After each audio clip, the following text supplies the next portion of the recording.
యెషయా గ్రంథం 32వ అధ్యాయం 13వ వచనం. నా జనుల భూమిలో, అక్కడి నుంచి చదవండి. నా జనుల భూమిలోని ఆనంద గృహములన్నిట్లోనూ ఆనందపురములోని ఆనంద గృహములన్నిటిలోనూ ముండ్ల తుప్పలు బలిరక్కసి చెట్లు పెరుగును. పైనుండి మన మీద ఆత్మ కుమ్మరింపబడు వరకు. పరలోకపు తండ్రి, కొద్ది మాటలు వివరిస్తుండగా సహాయం చేయమని, ఈ చిన్న మందను కాపాడమని యేసుప్రభు పేరిట వేడుచున్నాము తండ్రి. చిన్న వర్తమానం అండి, టైం లేదు కనుక అందరు పలకండి. పైనుండి మన మీద ఆత్మ కుమ్మరింపబడు వరకు. ఒక మానవుని జీవితంలోకి పరిశుద్ధ ఆత్ముడు రావాలి. అమ్మ వింటున్నారమ్మా? ఒక మానవుని జీవితంలోకి ఎవరు రావాలా? చెప్పాలా? ఎవరు రావాలా? పరిశుద్ధాత్మ దేవుడు రావాలా. ఆ పరిశుద్ధాత్మ దేవుడు రానంత వరకు మానవుని జీవితము ఎలా ఉంటుందంట? చెప్పాలి. ఏముంటాయంటే మానవుని జీవితంలో ముండ్ల తుప్పలు బలిరక్కసి చెట్లు పెరుగుతాయంట. అయితే ఆ మానవుని జీవితాన్ని ఇక్కడ పరిశుద్ధాత్మ 2 పేర్లతో పోల్చాడు. పలకండి. ఆనందపురము, ఆనంద గృహము. అందరు చెప్పండి. ఆ ఊరి పేరు ఏం పేరంట? ఆనందపురం. ఉందండి ఎక్కడన్నా? నాకు తెలియక అడుగుతా. ఆనందపురం ఉందా? అనంతపురం ఉంది కానీ ఆనందపురం లేదు. అనంతపురం నాకు నెట్లో కలిసి వెతికి చూడండి అయ్యా, ఇక్కడ ఆనందపురం దొరుకుతుందేమో. నాకు తెలిసి అనంతపురాలు ఉన్నాయి. ఏం పురం లేదు? ఆనందపురం. పేరు ఆనందపురము. ఒక ఇల్లు ఉందంట. ఆ ఇల్లు పేరు ఏం పేరు? ఆనంద గృహం. మీకు ఇండ్లకు పేర్లు పెడతా ఉంటారు. సేవకులు ప్రతిష్ట చేసిన రోజు house of Eshcol, house of Bethany, house of peace, house of Jerusalem అని పెడతా ఉంటారు. అయితే ఇక్కడ ఈ గృహం ఉంది. ఈ గృహం పేరు ఏం పేరు? ఆనంద గృహం. కానీ ఆ గృహములో ఏం మొలుస్తున్నాయంట? ముండ్ల తుప్పలు, గచ్చ పొదలు మొలిచి. అవి ఎట్లున్నాయంట? బలిసి ఉన్నాయంట. చెప్పండి. బలురక్కసి. ముండ్ల తుప్పలు బలురక్కసి చెట్లు. చదవండి ఇంకో మాట. సామెతల గ్రంథం 24వ అధ్యాయం. సామెతల గ్రంథం 24వ అధ్యాయం చదవండి. 31వ వచనం చదవాలి. 30-31. సోమరి వాని చేను నేను దాటి రాగా, తెలివిలేని వాని ద్రాక్ష తోట నేను దాటి రాగా, ఇదిగో దాని ఎందంతటా ముండ్ల తుప్పలు బలిసి ఉండెను, దూలగొండ్లు కప్పి ఉండెను, దాని రాతి గోడ పడిపోయి ఉండెను. ఇక్కడ ఏమంటాడు? ముండ్ల తుప్పలు బలిసి ఉన్నాయంట. ముండ్ల తుప్పలు ఎట్టున్నాయంటమ్మా? బలిసిన ముళ్ళ తుప్పలు ఉన్నాయంట. రెండోది ఏమున్నాయి? దూలగొండ్లు. దూలగొండ్లు అంటే తెలుసా మీకు? మన దిక్కు ఏమంటారంటే, మా ఊరి దిక్కు పల్లేరు గాయాలంటారు. ఏమో తెలుసా? పల్లేరు తెలుసా అండి? పల్లేరు ఎట్లుంటుంది? ముళ్ళు ఎటు చూసినా ముళ్ళే ఉంటుంది. దాని విచిత్రమైనదో చుట్టూ ఇంత కాయలాగా ఉంటుంది. కాయ చుట్టూ ఏముంటాయి? చిన్నప్పుడు పొలాలకు పనులు పోయినప్పుడు అది ఎక్కడ చూసినా నెరిసిపోయి ఉంటుంది. భూమి మీదే ఉంటుంది. ఎత్తు పెరగదు. భూమి కిందికి ముళ్ళు ఉంటాయి. తొక్కినామో ఇంక అయిపోయా.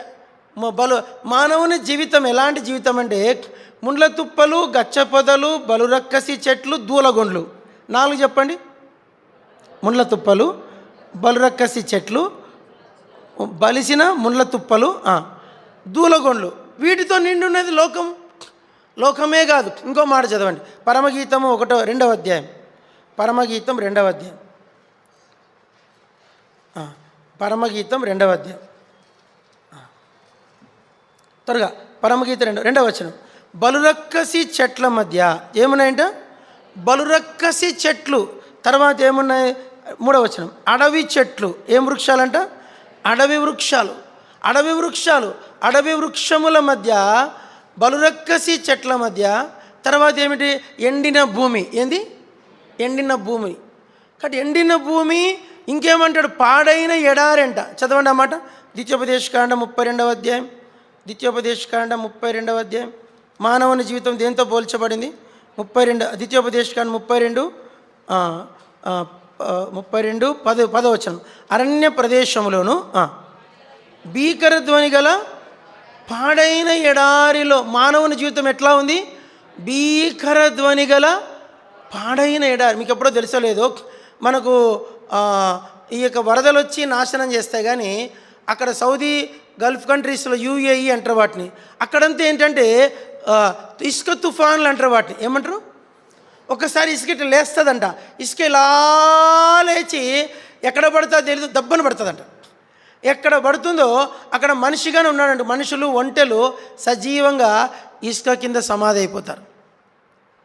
మానవుని జీవితము చూడండి ఎంత ప్రమాదకరంగా ఉంది. ఇంకోటి ఇది అరణ్యంలో ఉన్నాడంట. ఎక్కడంట? ఇంకో చోట రాయబడింది త్రోవలేని మార్గములు అంటే. ఏ మార్గాలు? త్రోవే లేదు, అలాంటి స్థితి.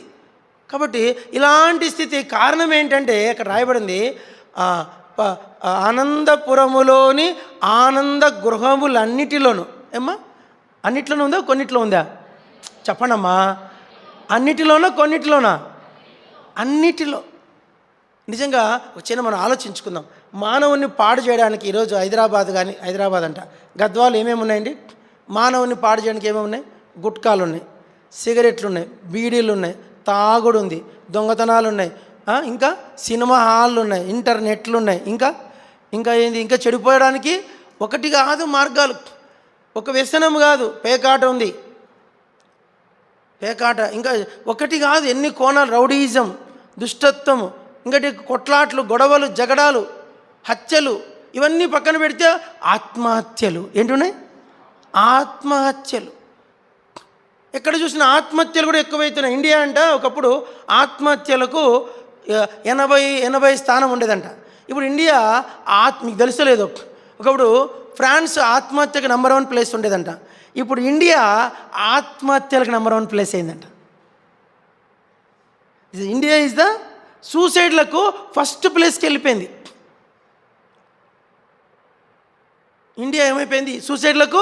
మీరు కలిసి నెట్లో వెతకండి, దొరుకుతుంది మీకు. Suicide is the first place the world అని కొట్టండి, ఇండియా అని చూపిస్తుందంట. ఇండియా ఎందుకు ఇంతగా జనాభా ఎక్కువైంది, మనుషులు బతకని తెలియట్లేదు. మీకు తెలుస్తలేదు, 2020 ఈ ఎలక్షన్లకు ముందు ఇండియాలో రైతు ఆత్మహత్యలు ఎంతమంది. ఒక ఆయన రైతు ఏం చేశాడు? పోయి అసెంబ్లీ, మన హైదరాబాద్లో అసెంబ్లీ హాల్ లోపలికి దూరి అసెంబ్లీ హాల్లోనే ఉరి పెట్టుకొని సూసైడ్ చేసుకున్నాడు. ఇండియా అంటేనే మనుషులు బ్రతకడానికి దారి కనిపించట్లే. మానవుని జీవితము ముళ్ళ తుప్పలు, గచ్చ పొదలు, బలురక్కసి చెట్లు, అరణ్యము, త్రోవలేని స్థితి, ఎండిన భూమి, పాడైపోయిన భీకరధ్వని గల ఎడారి. వాటిలో దూలగొండ్లు బలిసి ఉన్నాయి, ముళ్ళ తుప్పలు అలుముకొని ఉన్నాయి, దాని రాతి గోడ పడిపోయింది. ఇలాంటి స్థితిలో మానవుడు ఉన్నాడు. ఎప్పటి వరకంట? పైనుండి, అందరు చెప్పండి, పైనుండి ఆత్మ కుమ్మరింపబడు వరకు. ఇట్లా ఉంది వాక్యం. ఆత్మ కుమ్మరింపబడు ఎప్పటిదాకా? పైనుండి ఆత్మ రావాలా. అందరు చెప్పండమ్మా. ఇదొక్క వచనం గుర్తుపెట్టుకోండి ప్లీజ్. యెషయా గ్రంథం 31 ఎన్నో వచనం?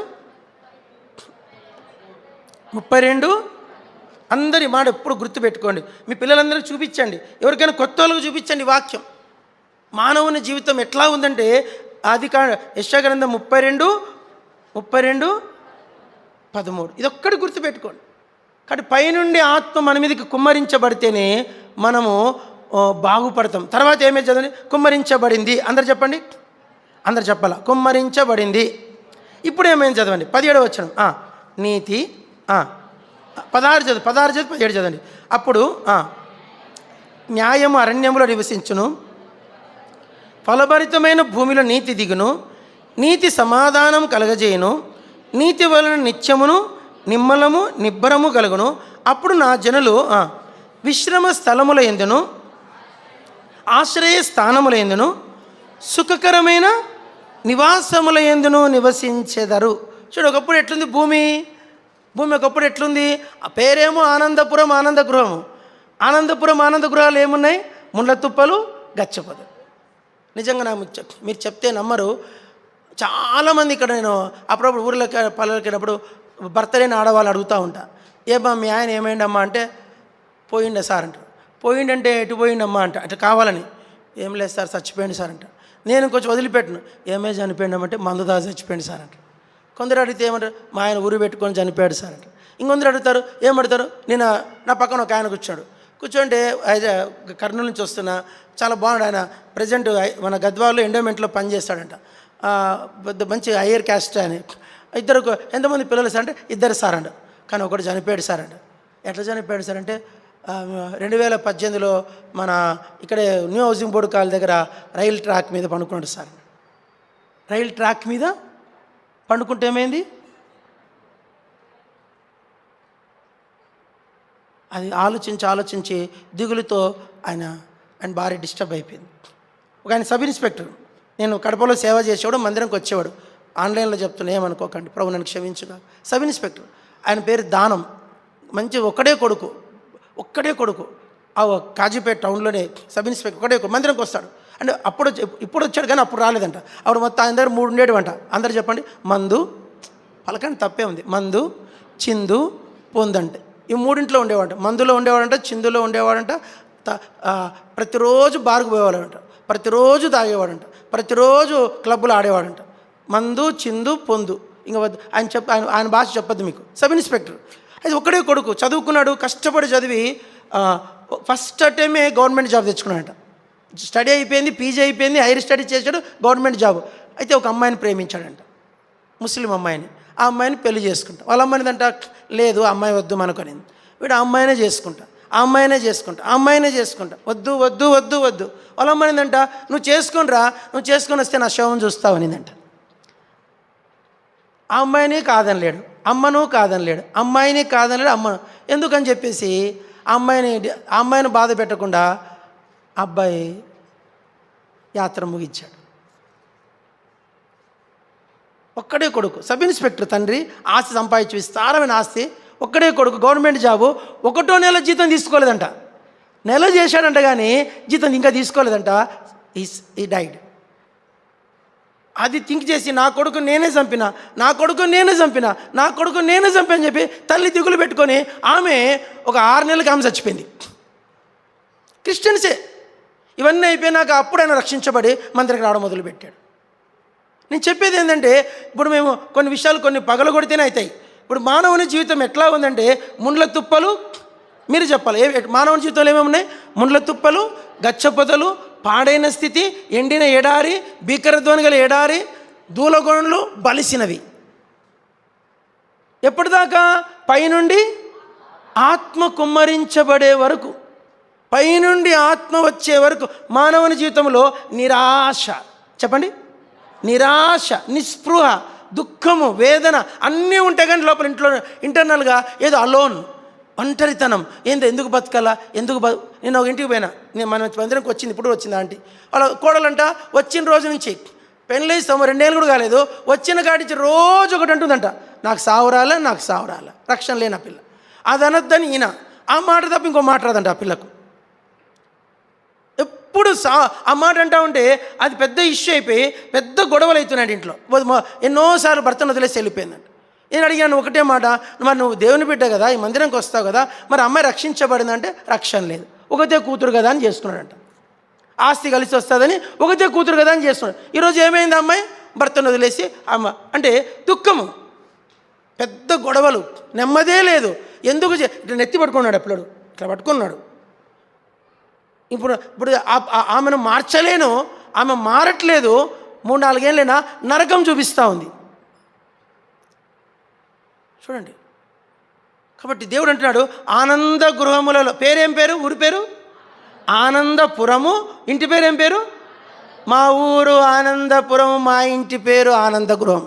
మా ఇంట్లో ఉండేవన్నీ ముండ్ల తుప్పలు, గచ్చపొదలు, దూలగొండ్లు, అరణ్యము, భీకరధ్వని గల ఎడారి, పాడైన స్థితి, దూలగొండ్లు. ఎప్పుడు దాకా? ఎప్పటి వరకు? పైనుండి ఆత్మ కుమ్మరింపబడు వరకు. ఆత్మ కుమ్మరింపబడిన తర్వాత ఏంటి?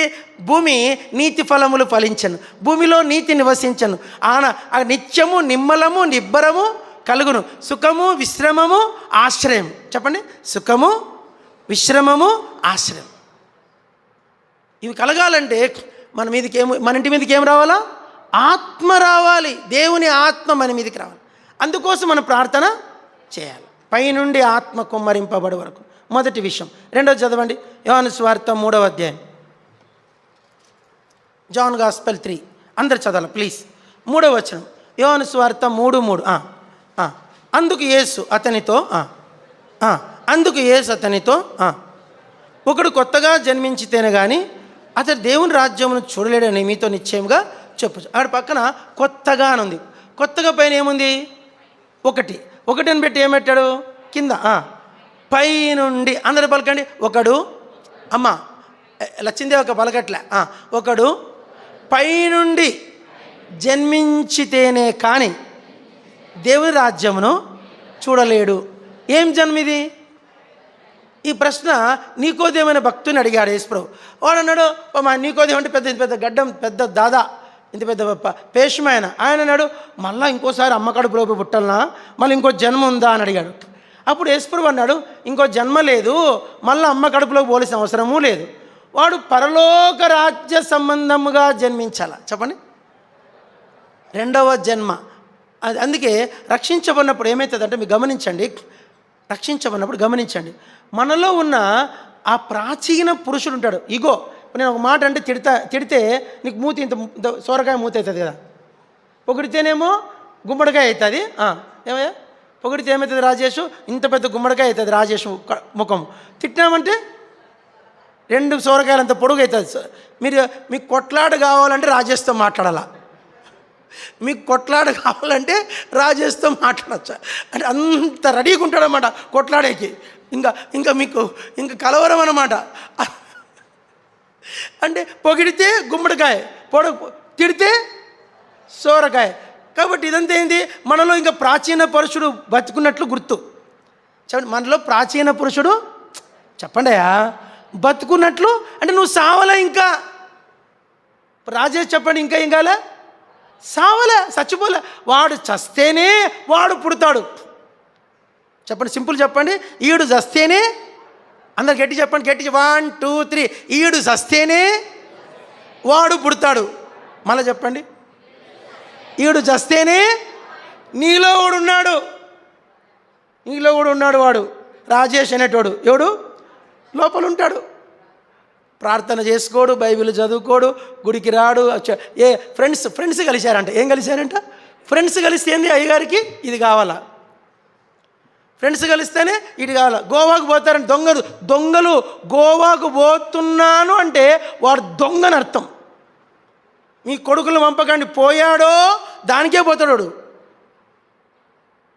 పరమ సన్నాసి వేషాలన్నీ వేయించి అక్కడ పోయి వాటికి పోయేది ఎందుకంటే గోవా ట్రిప్ అంటేనే మగపిల్లల్ని వాడు దొంగని, వాడు పచ్చి దొంగని నమ్మల. కాబట్టి వాడు అర్థం ఏంటి? వాడు ఇంకా తిరిగి చెప్పండి జన్మించలే. వాడిలో ఉన్న అసలైనవాడు ఆ ప్రాచీన పురుషుడు చావాల. వాడు చావాలంటే పైనున్నోడు పుట్టాలంటే మధ్యలో నువ్వు చావాలా. నేను చావాలని నువ్వు సావవే. అందరూ చెప్పండి, నువ్వు సావాలంటే మంచి మాట చెప్తా, నువ్వు సావాలంటే నువ్వు సావవే. నేను చంపేకోడు కావాలా.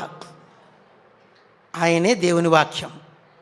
చదవండి, ఎలా చంపుతాడు చదవండి బాబులు, చదవండి. అపోస్తుల కార్యములు. మీకు టఫ్ సబ్జెక్ట్ని ఈజీగా చెప్తున్నా. అపోస్తుల కార్యములు 2వ అధ్యాయం. అందరు చదవండి, అందరు చదవాలా. రాజేష్ ముఖ్యంగా చదవాలా. అపోస్తుల కార్యం 2వ అధ్యాయం చదవండి, 37వ వచనం. వారు ఈ మాట విని, యాక్ట్స్ 2:37. వారు ఈ మాట విని హృదయములో నొచ్చుకొని, సహోదరులారా మేమేమి చేతుమని పేతురును కడమ అపోస్తలును అడగగా. అందరు పలకండి, నొచ్చుకొని. ఆడేముంది? 1 కింద ఏముంది? ఇప్పుడు అందరు చెప్పండి, నొచ్చుకొని. ప్లీజ్ చెప్పండి. నొచ్చుకొని కింద ఏముంది? పొడవబడడం అంటే ఏంది? పొడవడం అంటే ఏంది? ఏది పొడుస్తుంది? వాక్యం పక్కన పెట్టు. పొడిచేది ఏంది? మీకు అన్నీ తెలుసు, భలే తెలుసు వాక్యం మీకు. పొడిచేది ఏంది? కత్తే పొడిచేది. ఈట. వారు కత్తి, చిన్న కత్తి వేరు. యేసుపురం పొడిచింది ఏంటి? వాడు ఈటను పొడిచాడంట. ఈటతో ఆ ఖడ్గముతో, వాక్య ఖడ్గము నిన్ను పొడవాల. పొడిచినప్పుడు నీలో ఉన్న పాత రాజేషం కావాలా? చెప్పండి, చచ్చిపోవాలా. చావకుండానే మేమేం చేస్తానమంటే బొంద పెడతాను. ఇక్కడ బొందల గడ్డ ఉంది, తెలుసా మీకు? చెప్పండి, అందరు చెప్పండి. దీని పేరు ఏం పేరు? బొందలగడ్డ. ఈ బొందలగడ్డలో వీడు చచ్చాడని తీసుకొచ్చి రాజేష్ని పట్టుకొచ్చి ప్రకాశాన్ని దీంట్లో బొంద పెట్టా. బొంద పెడితే మళ్ళీ రాజేష్ మళ్ళీ లేచి వచ్చి తిరుగుతానడే. అంటే సావకుండానే, చెప్పండి, సావకుండానే బొంద పెట్టాం. అదే జరుగుతూ ఉంది. సావకుండా నేను బొంద పెడితే నువ్వు మళ్ళీ లేస్తావు. ఇప్పుడు మన ఒకరు చచ్చిపోయిండండి, ఒక సినిమా యాక్టర్ చనిపోయాడు. వాడు లేచి వచ్చి వనపడితే ఏమంటారు? అబ్బా సినిమా యాక్టర్ అంటారా? ఏమంటారు? భలే వెలిగింది, మీకు ట్యూబ్లైట్ వెలిగింది అంటే. ఇప్పుడు సచ్చినోడు కనపడితే ఏమంటాము? దయ్యం. మరి ఇప్పుడు సచ్చినోడు కనపడితే అప్పుడప్పుడు అంటాం, ఇక్కడ లేసాం.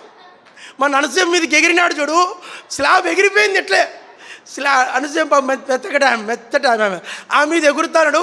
ఇంకా నలుగురు పట్టుకుంటూ ఆగట్లే అంటే అర్థమైంది. లేచింది ఎవరు చెప్పండి? దయ్యం. ఇప్పుడు సచ్చినోడు సచ్చినట్లు ఉండాలి కదా. సచ్చినోడు మళ్ళీ లేచాడంటే అర్థం ఏంటి? దయ్యం లేచాడు. నేను వాడిని ఎగ్జాంపుల్ తీసుకొని మీకు చెప్తున్నా. మరి మీలో కూడా లేస్తానడే. అప్పుడప్పుడు భార్య మీద భర్త ఏం చేస్తుంది? లేస్తాడు. భర్త మీద భార్య లేస్తాడు. పిల్లలు తల్లిదండ్రుల మీదకి లేస్తాడు. నువ్వు కాలేజీ నుంచి వాడు ఫోన్ చేశాడు వాళ్ళ అమ్మకు, మా నేను ఇక్కడ ఉన్నాను. ఏం నాయనా అంటే వాళ్ళ అమ్మ అప్పుడే కట్టింది ఫీజు 40,000 50. ఏం నాయనంటే నువ్వు వచ్చి తీసిపోతావా, నేను పైనుంచి దూకమంటావా? నాయనా దూకొద్దు నాయన, దూకొద్దు నాయన, వస్తున్నా ఇప్పుడే, రైలు ఎక్కుతాను బిడ్డ. రైలు ఎక్కింది, బర్రని పోయింది, కాలేజ్ కాడికి పోయింది, సూటబుల్ సర్దుకొని తీసుకొచ్చింది. ఏమంటే దూకుతాడంట. ఇదంతా ఏంది? ఇవన్నీ ఏం చేష్టలు? దయ్యం చేష్టలు. సచ్చినోడికి సోకెందుకయ్యా? సచ్చినోడు నేను చచ్చిపోయినా మేకప్ చేస్తారండి, ఐబ్రోస్ చేస్తారా, కటింగ్, హెన్ కటింగ్. ఏం కటింగ్ రా దీన్ని? ఇది ఇట్లా ఇప్పుడు చూడండి, ఈడేమో 0 కొడతాడు, ఈడేమో ఇట్లా కొడతాడు. దాన్ని ఏమంటారంట చెప్పురా? రేకులపల్లి చెప్పట్లా. ఇదేమో 0 ఉంది, ఇదేమో ఇది ఇట్లుంది. దీన్ని ఏమన్నా చెప్పు. ఏమో బాబీనా ఏం పేరు? జోనాథన్ చెప్పు. ఏమంటారు ఈ కటింగ్ని? ఆశా చెప్పు, ఏం కటింగ్ అది? చెప్పురా, నువ్వు చెప్పురా, ఏం కటింగ్ దాని పేరు? చెప్పాడు సైడ్ కటింగ్ అంట. ఏం కటింగ్ అంటే ఇదేంది? మరి చచ్చినోడు సైడ్ కటింగ్ కొట్టించుకుంటాడమ్మా. ఇప్పుడు నేను చచ్చిపోయినా, పటాన్ని చచ్చిపోయినా, నేను ఒక ఆయన బాత్రూంలో చచ్చిపోయాడు, నేను అందుకు కొట్టుకోరు. చచ్చిపోయినా మంగళవాడు తీసుకొచ్చి సైడ్ కటింగ్ కొడతాడమ్మా. సచ్చినోడికి మాసిన గడ్డ కూడా తీరు, అట్లా తీసుకొచ్చి బొంద పెడతారు. సచ్చినోడికి సోకెందుకు? రకరకాల సైడ్ కటింగ్లు ఎందుకు? ఫ్రంట్ కటింగ్ ఎందుకు? హెన్ కటింగ్ ఎందుకు? లేచి మిద్ది మీద తెగిరేది ఎందుకు? నువ్వు సావలే, నువ్వేం కాలే? నువ్వు సస్తే కొత్తగా జన్మిస్తావు. చెప్పు, సస్తే ఏమవుతావు? ఆ 3,000 మంది సచ్చారు. అలా సావడానికి కారణం ఏంటంటే పేతురు గారి ఈట పొడిసింది. ఆ ఈట పదునుంది, ఈట పొడుస్తానే వాళ్ళు చచ్చారు. వాళ్ళలోనే ప్రాచీన పురుషుడు చచ్చాడు. చచ్చితానే వాళ్ళు వచ్చి అడిగారు, అయ్యలారా రక్షణ పొందుటకు మేమేమి చేయాలి? పైనుండి జన్మ. చెప్పండి ఏం జన్మ? పైనుండి జన్మ. అది రెండోది. మూడోది చదవండి. 3 పైనుండి జ్ఞానం. యాకోబు పత్రిక 3వ అధ్యాయము 17వ వచనం తీయండి. ఇంకంత లేటా? యాకోబు 3 ఎప్పుడో తీసా చూడండి. యాకోబు 3:17 చదవండి. అయితే కాడే ఉండండి. ఐజా అయితే పోయి ఐజా అవుతుంది. చదవండి. అయితే మళ్ళీ అయితే వచ్చింది. అయితే మిగతాది మీరు చదవట్లని అంతే. అయితే పైనుండి వచ్చు జ్ఞానం మొట్టమొదట పవిత్రమైంది, తర్వాత సమాధానకరమైంది, మృదువైనది, సులభముగా లోబడినది, కనికరముతోనూ మంచి ఫలములతోనూ నిండుకున్నది, పక్షపాతము వేషధారణ లేనిది. దీనికి చెడ్డ సబ్జెక్ట్ ఇది, అంత చెప్పలే. ఒక మాట చెప్తా, పలకండి. పైనుండి జ్ఞానం. చెప్పండి. 3 చెప్పండి. పైనుండి ఆత్మ, పైనుండి జన్మ, పైనుండి జ్ఞానం. ఈ జ్ఞానం కాదు, ఇంత పెద్ద డిగ్రీలు ఉంటాయి. మనం ఒక ఆయన ఇంటి ముందర స్వార్థకి వెళ్ళాం. ఇంటి బయట ఇంత పెద్ద పేరు ఉంది. పేరు చాలా పెద్ద పేరు వద్దులేండి, ఇంత పెద్ద పేరు పక్కన డిగ్రీలు ఉన్నాయి. ఎన్ని డిగ్రీలు ఉన్నాయి అనుకొని నేను యేసుప్రభు కరపతి అన్న తలుపు కొట్టిన. బయట నుంచే నేనే తలుపు కొట్టి అన్న అంటే బయట నుంచి వచ్చాడు. ఏం బాబు అన్నాడు. యేసుప్రభు కరపత్రిక తీసుకోనన్నా. నువ్వు మత మార్పిడి చేసేకి వచ్చావా? ఉండు ఇప్పుడు చెప్తాను చెప్పేసి 00 కొడతాడు. 100. పోలీస్ ఆయనకి ఇచ్చాడు. పోలీసు అంటుకో, ఏం బాబు నువ్వు మత మార్పిడి చేసేకి వచ్చావంట, నోరు మూసుకొని అక్కడి నుంచి వెళ్ళిపో, లేదంటే నేను తీసుకెళ్ళి జైల్లో పెడతాడు. యేసుప్రభువు నమ్ముకోలే స్వామి అంటే ఒకడంటాడు మన ఉప్పేరు తెలుసా, వాడంటే కత్తి తీసుకొని పొడిసి తిప్పుతాడంట. ఇదేంది? నేను మన ఇంకోటి కరెంటు బిల్లు వానికి వారు యేసుప్రభు నేనేమనలే, ఊరికే బాబు అప్పుడన్నా ఆదివారం ఉన్నప్పుడు చర్చికి రారా స్వామి అంటే, నన్ను మత మార్పిడి ఇంతకుముందు ఏదో ఇష్టం లేకుండా వెళ్ళిపోయేటోళ్ళు ఇప్పుడు ఏమంటారు? మత మార్పిడి. ఫస్ట్ మాట యేసు కరపత్రిక ఇస్తాను ఏమంటారు? మత మార్పిడి. వాళ్ళ కాన్సెప్ట్ ఏముందంటే మా కులము, మా దైవము, మా మతం విడిచిపెట్టి నీ కులంలోకి రావాలా. చూడండి మనుషులు ఎట్లా డైవర్ట్ అయిపోతున్నారు ఇప్పుడు. కాబట్టి ఇప్పుడు నా అంశం ఏంటంటే పైనుండి జ్ఞానము పొందకుంటే నీ జీవితంలో దీని గురించినటువంటి వివరణ నీకు ఉండదు.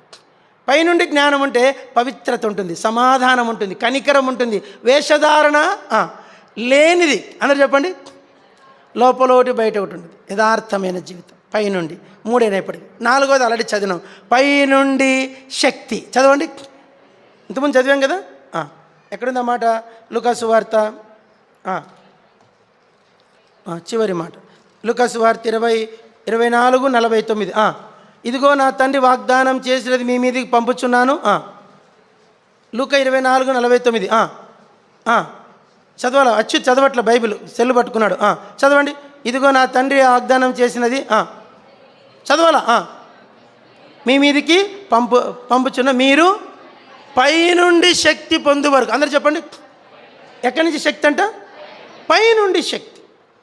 ఈ లోకపు శక్తి కాదు, ఈ గద్వాల శక్తి కాదు, మీ తల్లిదండ్రులు వచ్చిన శక్తి కాదు, పైనుండి శక్తి. పైనుండి శక్తి వచ్చినప్పుడు మీరు నా కొరకై సాక్షులుగా జీవిస్తారు. మనం సాక్ష్యం చెప్పట్లేదంటే మనకు పైనుండి శక్తి లేదు. కాబట్టి మన జీవితంలో పైనుండి శక్తి ఉంటే ధైర్యం ఉంటుంది. చెప్పండి, ఏముంటుంది? ధైర్యం ఉంటుంది. మేము 5 రోజులు సువార్త చేసినాం. మీరు నమ్ముతారు లేదో, సువార్త అంటే ఎంత భయం అవుతుందో చెప్పలేను. పోలీస్ పర్మిషన్ లేదు. అన్న ప్రతాప్ అని ఉంటాడు, మీకు తెలుసో లేదో, అన్న 10 సార్లు చెప్పాడు, అన్న పోలీస్ పర్మిషన్ తీసుకోనా, 10 సార్లు ఫోన్ చేసి చెప్పాడు. ఆయన భయం అయింది, మంచిగా చెప్పాడు. నేనన్నాను తిరిగి పోలీస్ పర్మిషన్కు, మీరు నమ్మండి, పోలీస్ పర్మిషన్ కోసం 20 సార్లు తిరిగి వాళ్ళు ఈలే చలానా కట్టించుకున్నారు, కానీ పర్మిషన్ ఆఖరికన్నారు. సార్ పర్మిషన్ ఇవ్వద్దని పైనుండి ఆర్డర్ సార్ అన్నాడు. ఇంకేం చేస్తాం మరి? సువార్త క్యాన్సిల్ చేద్దామా? నో, చూద్దాం ఏమైతుందని చెప్పేసి వ్యాన్ వేసుకొని పోయినాం. ఫస్ట్ ఊరికి పోయినాం. ఫస్ట్ ఊర్లోనే ఫస్ట్ సెంటర్ ఎవరు చెప్తారని అని సామాన్య అనుకుంటా, సామాన్య చెప్తా. ఫస్ట్ 5 రోజులు మొదటి సువార్త సామాన్య సువార్త చెప్తా. పొద్దున వచ్చాడు అన్న. పొద్దున 6:50కి మేము ఊర్లో ఉన్నాం. పొద్దున 6:50కి అందరు పనులలో బ్రష్లు యాప్ పుల్లలు పెట్టుకొని దోముకుంటారు. మేము వెళ్ళి సెంటర్లో వాక్యం చెప్తానే ఓడింతలా రావి తీసుకొని వచ్చాడు, కొడతాడు. ఒకడొచ్చి వ్యాన్ తాళం తీసేసుకుని దగ్గర జబ్బులు వేసుకున్నాడు. ఒకడేమో వ్యాన్ తాళం తీసుకుని, ఒకడేమో రాయి అయితే పెట్రోల్ తీసుకుని కాలుద్దాం భయాన్ని అంటాడు. అలాంటి సిచ్యువేషన్లో 5 రోజులు మేము 5 రోజులు ఒక్కరోజు కూడా గ్యాప్ లేకుండా సువార్త చేయగలిగాం. దేన్ని బట్టి? పైనుండి శక్తి. పైనుండి దేవునితో సంబంధం లేకుంటే వాడిని రాయికి భయపడతాం. వాడు పోలీస్ అంటాడు, ఒకడు రాయి అంటాడు, అగ్గి అంటాడు, వాడు కత్తి అంటాడు, వాడు కేసు అంటాడు. ఎన్ని ప్రాబ్లమ్స్. అన్నిటి మధ్య కూడా పైనుండి శక్తి పొంది ప్రభు సేవలోని శ్రమలు కాటిన దుఃఖబాధల్ బహుమానములుగా మారి కాంతి కిరీటం. ప్రార్థన చేసుకుందాం.